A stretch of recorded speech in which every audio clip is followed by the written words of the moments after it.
What's up, everybody? Welcome to Strange Shit Saturday.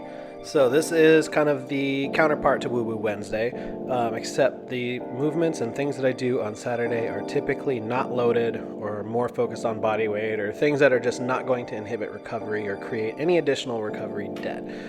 So my main emphasis here is to basically get back to moving as fluidly as possible. I want to be able to rotate. I want to be able to breathe deeply. I want to be able to move in and out of positions without thinking. I want to do things that are more focused on learning movement subconsciously, where I'm not intentionally cueing anything, but I'm doing it more by feel and letting myself kind of just get lost in a state of flow, to borrow what some of the hippies say, but they're right in this instance. So what you're seeing here is what I did. So I spent a good amount of time doing some body tempering and other restorative work before doing any of this. I didn't film that because that's boring, but I rolled in through my adductors, quads, did a lot of work in through the calves, opened up the glutes, and then some work in through the scaps, including some of Donnie Thompson's upper back protocol with the bands. And with all of that, I'm trying to just get the residual tension out of my system from yesterday's deadlifting, although I did feel really good this morning still, and just get back to where everything has open and easy range of motion and kind of basically bombing the system and removing all of the tension. Now, where I see that as being only half of the solution, because coming in and foam rolling and tempering and stretching and doing things like that is not unique. Lots of people do that. But I like to think of that as kind of deleting the old program or the bad movement pattern programming that you had as a byproduct of the training. So to kind of simplify that, because I understand that that's a little strange, I look at things like the rope and the inversion stool and lots of the things that you see me doing in this workout as kind of like providing a new program for the body to use. So we take the old one out, we remove the tension, but then we need to properly coordinate and teach things how to work together. And I've found that combining these types of things with that recovery work, the more traditional stretching, rolling, tempering, soft tissue things, traction, by following that with these kinds of movements or things that are so opposite and more coordination heavy, that it really makes the mobility changes start to stick. And it gives me a sense of ownership, athleticism, coordination, and confidence and fluidity in all of those positions and ranges of motion that I just acquired from the soft tissue work. And so today, what I did a little differently than the last couple times that I've done this day was I just put the rope kind of in the beginning, and I actually really like this better than working it into that circuit at the end, because this gives me, I think I did about 10 total minutes straight of work with the RMT rope. It gives me the opportunity to kind of play around with different combinations. You can see I go into like a half kneeling position or a lunge, and I'm having to learn how to coordinate that pattern with the rope in those different positions. And it kind of screws with your brain a little bit, but if you also try to cue it and do it correctly, it doesn't work either. And so it really forces that subconscious kind of fluidity of your motion and gives you a sense of instant ownership of all of these different patterns. So I wanted to make that tougher, and this looks ridiculous, so I hopped up onto the trampoline and tried to keep the patterns going. The trampoline has a huge beneficial effect for the lymphatic system, as far as being able to drain all of those things and get the lymph flowing. And so I figured, why not add that to the rope and look extra stupid? So here you can see I actually did a pretty good job. I was fairly surprised I didn't really screw up even once, although I don't know what a correct version of this would look like. But I followed that then with some work with the pulsers. This is the third set here, and you can see I'm moving very fluidly, and my weight is shifting from side to side pretty naturally. And I ended up using that on the trampoline as well to try and work on improving or increasing the amount of ground force or downward force with the pulsers, so that way the jump happened more reactively. And some of them are better than others. The set before this, I really found a groove, but once I found that, you can see how easy I'm moving in and out of my double down pulse between all three of the sides, center, and then left and right. And so that felt awesome after that, and I really like that combination happening first. So I'm probably going to keep that similarly for the next couple of Saturdays, which then brings us to the corrective conditioning circuit. And this is pretty similar to what I've done the last couple of Saturday workouts If you followed me back when I was on Instagram, you've seen some of these things.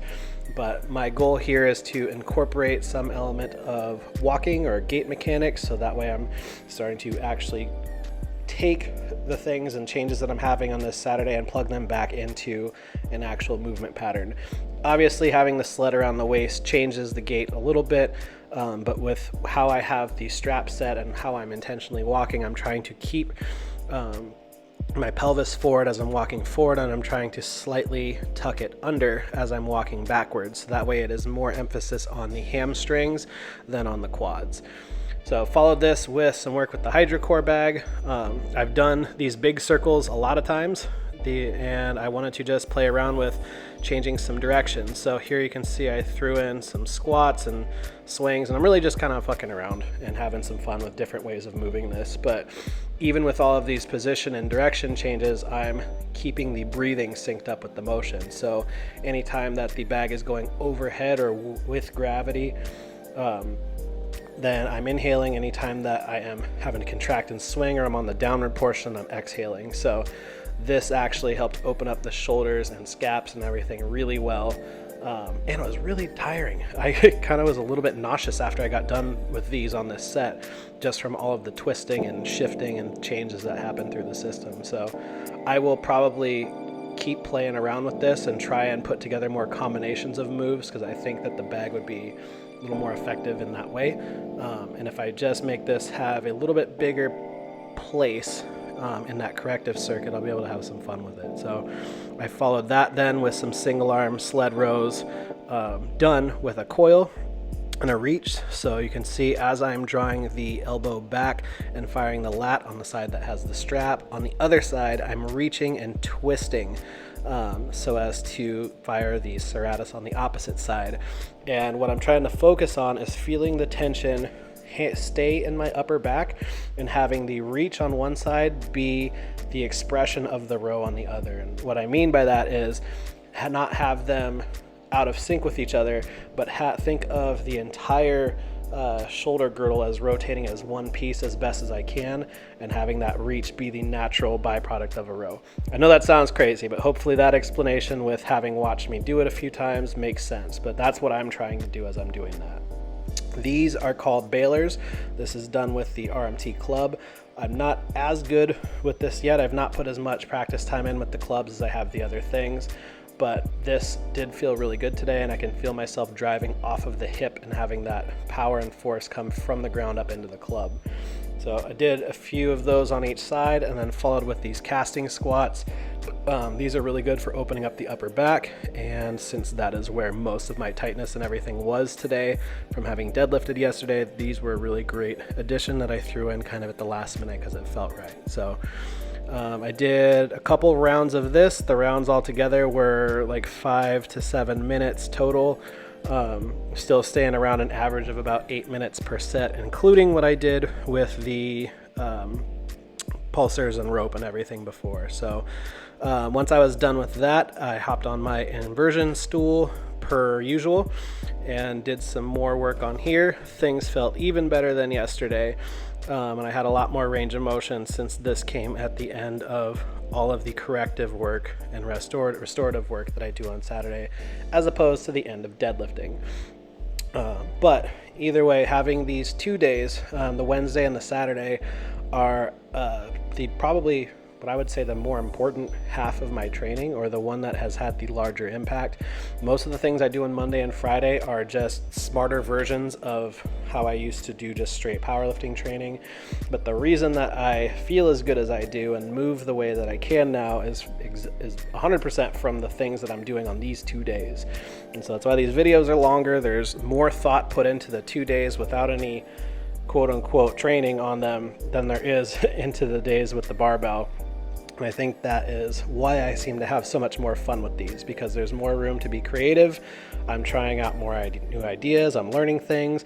And all of this movement and different ranges of motion kind of lights my brain up in a way that the powerlifting training doesn't. I end up feeling really creative and happy and calm, and my breathing is great, and just it does good things for me. And I really love the combination of having half of my training be the powerlifting training, where it is more of that kind of energy, and then the other half is where I'm focusing just on quality of movement and on breathing and being calm. So that actually concludes my week of training. I hope you have a great rest of your weekend, and I will talk to you on Monday.